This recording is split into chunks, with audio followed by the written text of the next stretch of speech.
Sometimes I feel I've got to run away, I've got to get away from the pain you drive into the heart of me. The love we share seems to go nowhere, and I've lost my light, for I toss and turn, I can't sleep at night.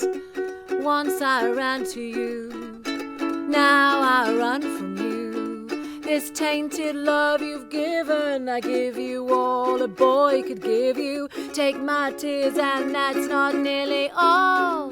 Tainted love, oh, tainted love. Now I know I've got to run away, I've got to get away. You don't really want any more from me to make things right. You need someone to hold you tight, and you think love is to pray. Well, I'm sorry, I don't pray that way. Once I ran to you, now I'll run from you. This tainted love you've given, I give you all a boy could give you. Take my tears and that's not nearly all. Tainted love, oh, tainted love. Don't touch me, please, I cannot stand the way you tease. I love you though you hurt me so. Now I've got to pack my things and go. Tainted love, tainted love.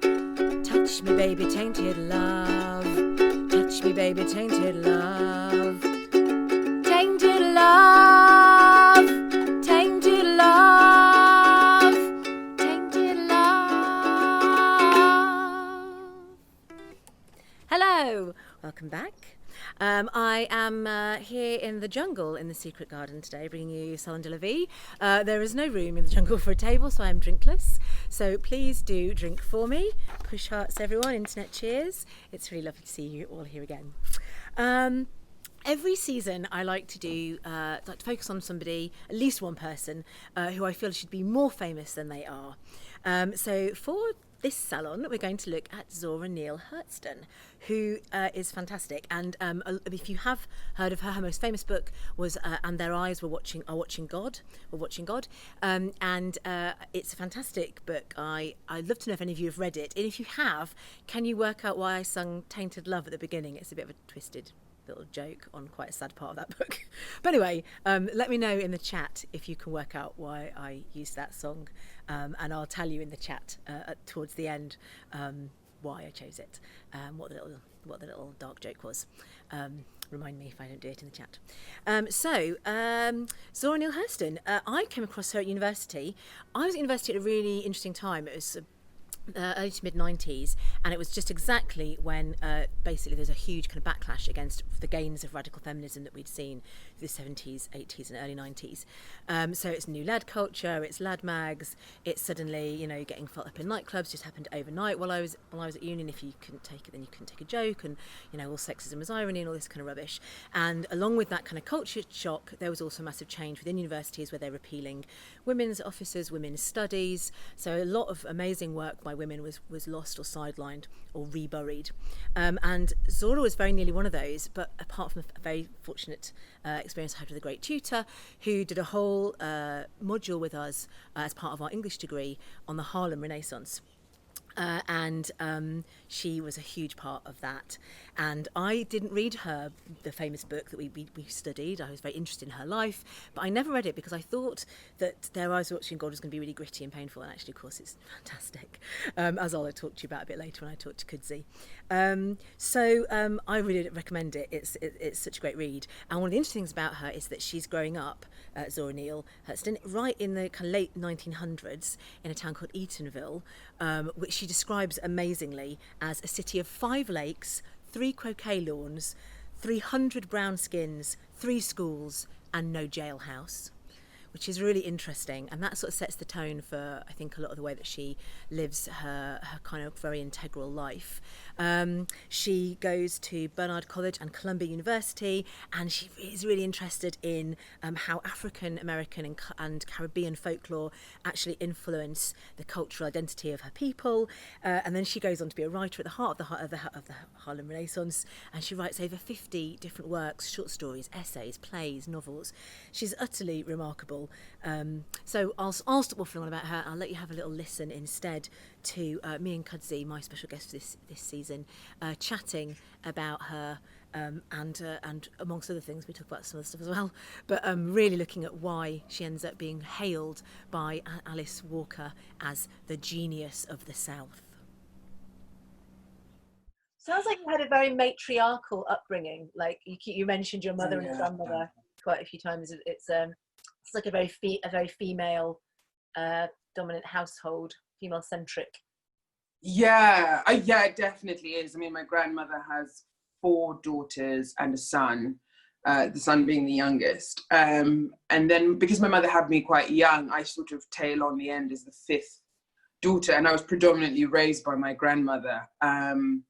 But yeah, I sort of have my whole life is spearheaded by very strong female just energy. And the men in my life are very, very, growing up in my childhood, are very peripheral. I mean, my father was very powerful, but I think that was more also because the culture set him up to be so. So he's a very, very dominant figure. But at the forefront of my mind is, I feel like I only know women, and growing up in women-led households. But I don't know how much of that was choice and just like circumstance. But yeah, it's very, very normal for me to have that. Lovely. Well, that's quite linked to the Zora, Their Eyes Were Watching God sort of work, isn't it? That whole beginning of that book is her narrative and her with her grandmother, and that sort of, that very rich. I love the section I think we'll look at probably is, I just was looking at it last night and looking at those lovely sections where her grandmother is giving her like advice in this really but speaking in poetry to her essentially. Both the narrator of the book and the way that they talk to each other is really kind of rich, prosaic, sort of like performance poetry. It's really fab.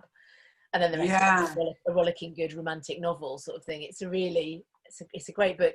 But I was thinking about how you touched before on Alice Walker, and I think it's a similar thing. I feel like Alice Walker does for people like Hertzton and like you mentioned, Billie Holiday, when we were talking about her, she does for them what I think Virginia Woolf does for Mary Wollstonecraft.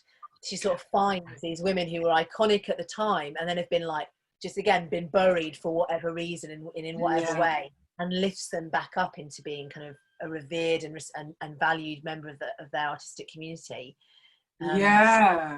I mean, she had a real strong hand in quite literally, not literally, but the sort of resurrection of Zora Neale Hurston. And I don't know if you know the really lovely story of her going and finding her grave.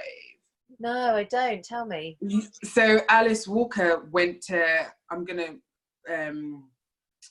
not telling it verbatim because I think I read the article like a couple of weeks ago when I was researching, but she basically went to where Zora Neale Hurston was buried, and it had been sort of long forgotten, very overgrown, tall grass. She describes like walking through tall grass, thinking about snakes, but just being spared on by like wanting to find this grave. And she finds not an unmarked, but sort of nothing really representing Zora Neale. And so I think from everything she'd read and researched, she was very, very sure that this was her grave. And I think Zora Neale had like a poem or something about wanting like an ebony black stone above her grave, which Alice Walker couldn't afford at the time. So she gave her a gravestone and to sort of mark where she was, that she had been here.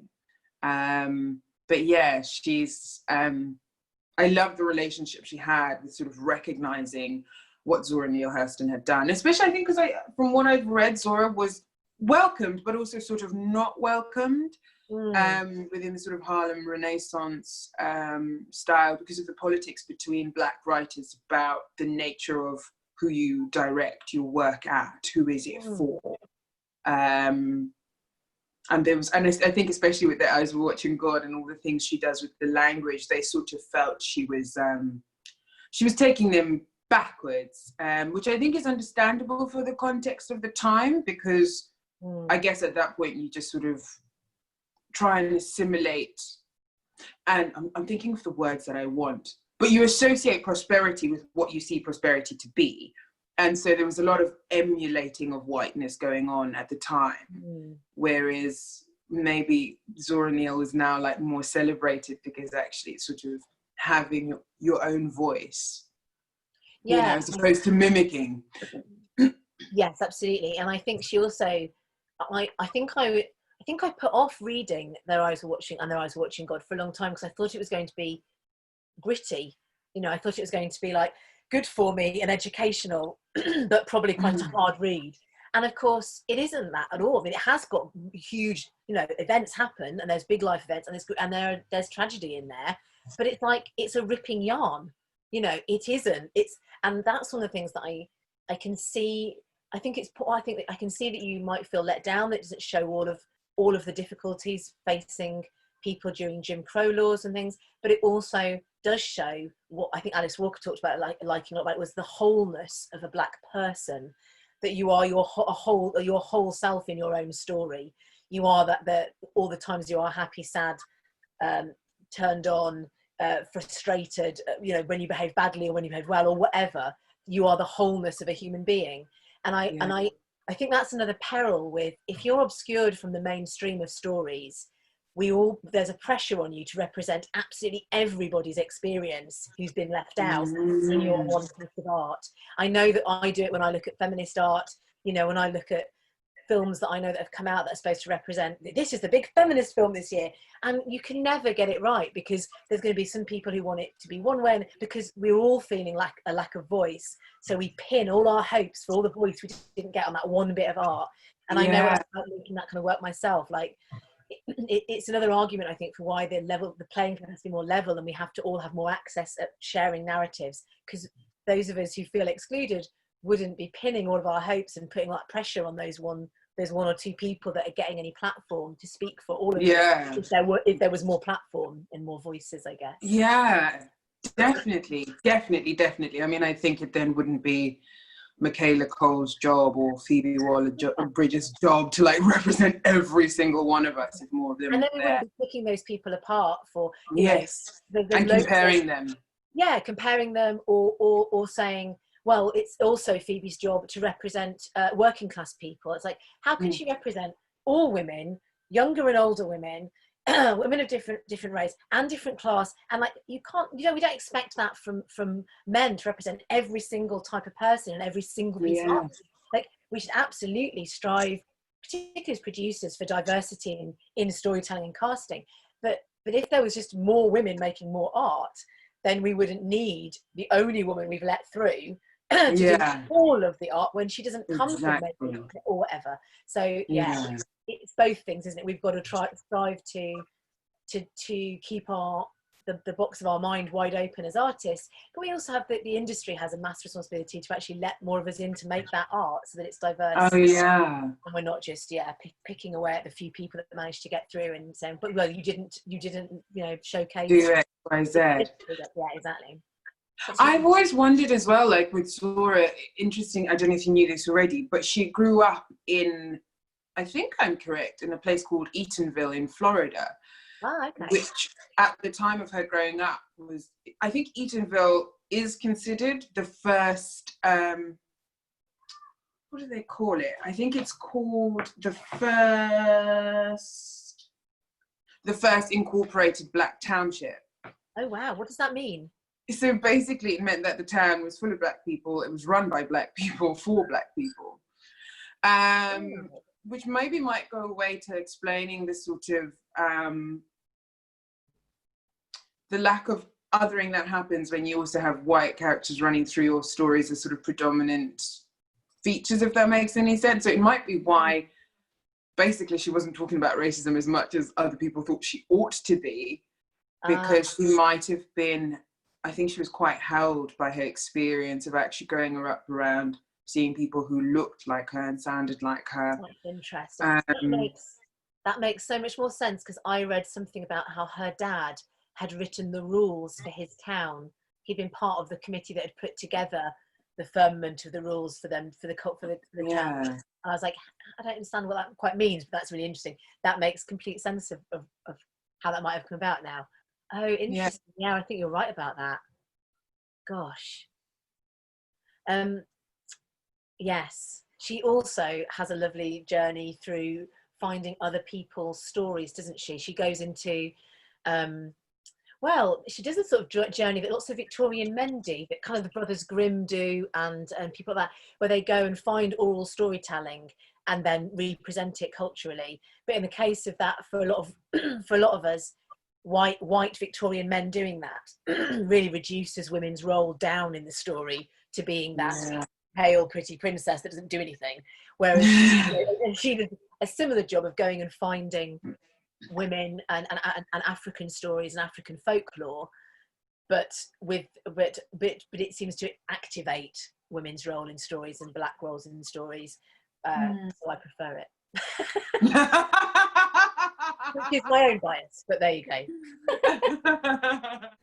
So we're going to finish the Salon with an extract that Kudzy's going to read us from And Their Eyes Were Watching God, which is an absolutely stellar piece that we've set up as an audio. So I shall finish you that. So before we get to that, I'm going to read you a couple of the bits and pieces to contextualise Zora. So one of the things I'm going to read you is having got into the zone with her, I read Mules and Men, which is her collection of anecdotal experiences and folklore that she gathers while she's travelling around the South. It was very controversial. There were people who didn't feel like it was academic enough, and there were other people that don't feel like it's anecdotal enough, and it's fiction, it's not fiction. Because she's writing kind of originally and out of her time, I think it's an amazing piece of work, and now it's hailed as being one of the finest examples of its time, so I would definitely have a read of it. There's a great scene in it where she talks about, she's come to a sawmill, and she's quite often a bit out of this world as well, because she's been to college and she's then re-entering and having to make friends in situations where people are much more working class or having a very different life experience to the one that she's having, and struggling a lot more on the edge at that time than she's been struggling, although she does go on to struggle. And so in this situation, she's at a sawmill camp, and she's been befriended by a woman called Big Sweet, and she's singing songs with all the guys, and she's made really good inroads, but it's caused some jealousy with one of the other women, who's a woman called Ella. And at this moment, this woman's come to sort of challenge her and has drawn out a switchblade, and Big Sweet has kind of come to her rescue. And she says this great sentence where she says, "I knew that Big Sweet didn't mind fighting, didn't mind killing, and didn't much mind dying. I thought of all I had to live for, and turned cold at the thought of dying in a violent manner in a sordid sawmill camp. But for my life, I knew I couldn't leave Big Sweet, even if the fight came. She'd been too faithful to me. So I assured her I wasn't going unless she did. My only weapons were my teeth and my toenails." This is very indicative of one of the reasons that she's not taken seriously enough by her peers at the time, is that she's really, really witty, and she manages to make light of things that are obviously very, very serious at their core, but she has this fantastic deft tone, and it's very funny. So I'm now going to read you a story not collated by her, but representative of the kind of stuff that she was collating. This is actually came to my attention through reading Angela Carter's wonderful collected oral storytelling from around the world, women's oral storytelling and traditions, and then was reintroduced back into my mind by the wonderful Lizzie Milton, who's contributed to this season before. It's on her website, Wild Women, which is a fantastic blog. So I'm going to read you the kind of story that crops up in Men and Mules, the kind of things that are collated in there, to give you a taster and to hopefully whet your appetite to go and read it yourself. It's called Keep Your Secrets, and it's from West Africa. Once there was, and once there was not, a girl named Obi. Her mother loved her very much, and she loved her mother very much. They were each other's best friends. and deepest confidants until she met a man. You know how it is. It's a tale as old as time. What do? Girls grow up and become women. They fall in love. They get married. Who was the mother to take that from the daughter? The man seemed nice, more than nice, charming. Yes, he was charming. A mother couldn't be happier for such a match for her daughter. But every now and then, he got this strange glint in his eye. It was probably nothing. He'd been a perfect gentleman, after all, and Obi really liked him. Soon, Obi and the man got engaged. The mother tried her hardest to smile when she heard the news, but her heart ached on the wedding day. Perhaps this is the price of love, she thought. The newlyweds spent their first night in the mother's house, as this was the custom where they were from. The next day they would travel many miles to their new home. The couple lay in bed late that night, and even though the mother knew she shouldn't, she mustn't, it was a terrible thing to do, but she couldn't help herself. She put her ear to the keyhole and listened to her daughter and the new husband talk.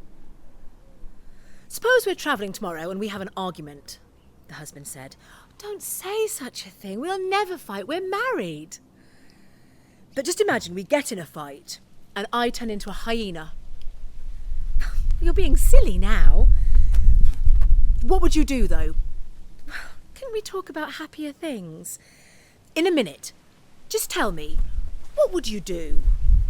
"Well, I guess I'd turn myself into a tree." "I'd catch you even then." What do you mean, you'd catch me?" "You heard me. I'd catch you." "Fine, I'd turn myself into a pool of water." "I'd still catch you then." "So what would you do, The husband practically growled. I don't want to play this game anymore." "Tell me, please." "I don't want to talk about such morbid things." "Just one more.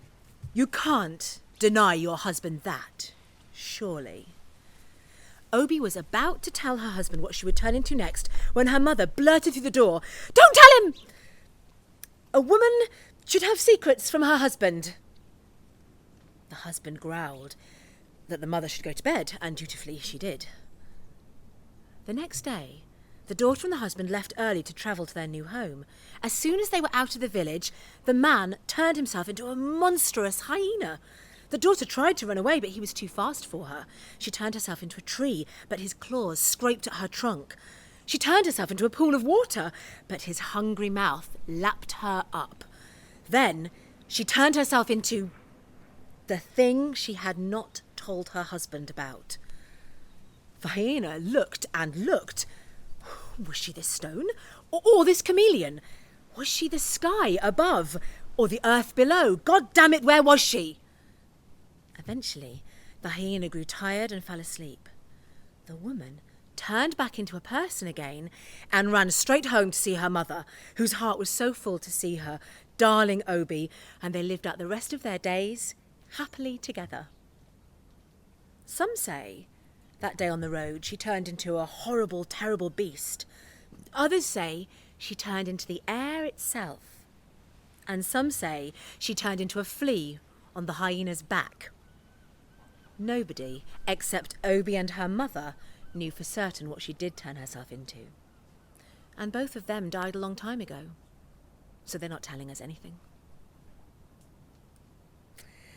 Thank you so much for joining me again for this salon. As I say, we're going to play you out with a beautiful reading, a really marvellous piece of work from Kudzanayi from And Their Eyes Were Watching God, which I know will make you just want to dash off and read the whole thing. It's fantastic. I'm going to just plug quickly the salon, the campfire event to you. Another salon in a couple of weeks. Be lovely to see you for that. But we've also got a campfire event about our Greenham work, which is shaping up really nicely, and we'll be more than one person in the same place. It'll be very exciting. Not tons of us, but just a few more than just me. So that'd be rather lovely. We'll still do that from the secret garden, but we'd love to have you with us. And I'm going to ask you for a donation. If you can't give it, that's absolutely fine. But we're trying to raise as much money as we can this season to keep a roof over our own heads and keep this sort of work going.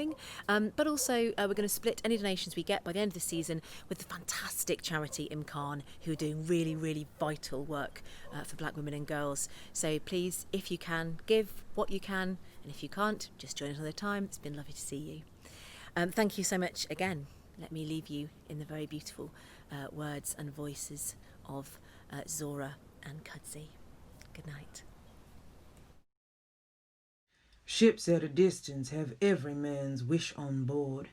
For some they come in with the tide, for others they sail forever on the horizon, never out of sight, never landing until the watcher turns his eyes away in resignation, his dreams mocked to death by time. This is the life of men. Now, women forget all those things they don't want to remember, and remember everything they don't want to forget. The dream is the truth. Then they act and do things accordingly. The old woman spoke to Janey with little soothing pats of her hand.